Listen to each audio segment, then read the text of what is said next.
Assalomu alaykum, foydali maslahatlar kanalining aziz muxlislari.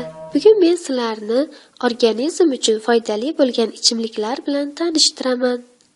Olma dolchinli ichimlik. Nozik ta'mga ega bu ichimlik organizmni tozalashga yordam beradi. Parhez tarafdorlari uni albatta iste'mol qilishadi, chunki u chindan organizm uchun salbiy oqibatlarsiz ortiqcha vazndan qutulishga yordam beradi. Bu vosita zararli moddalar, ortiqcha suyuqlikni chiqarib yuboradi. O'rniga organizmni ko'plab vitaminlar bilan ta'minlaydi.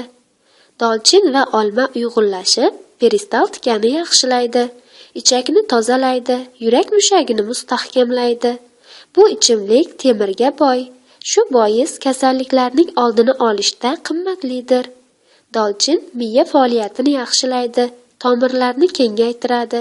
Shuningdek, barcha iste'mol qilingan kaloriyalarning yog' emas, quvvatga aylanishiga yordam beradi.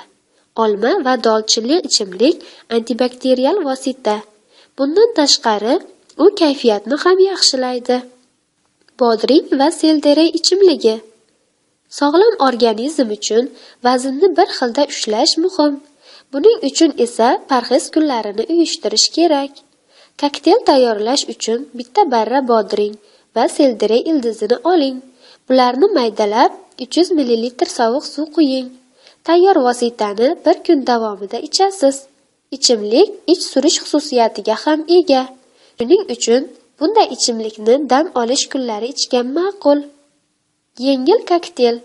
Bu ichimlik sog'lik va tetiklik kokteyli deyiladi. Uni qattiq charchagan va asablari zo'riqqanda ichish tavsiya etiladi. Apelsin va limon, shuningdek o'rtacha bitta sabzi sharbatini siqib oling.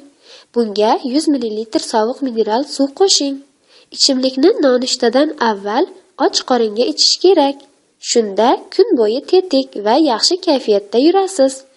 Immun tizimi esa viruslardan himoyalangan bo'ladi. Salomat bo'ling.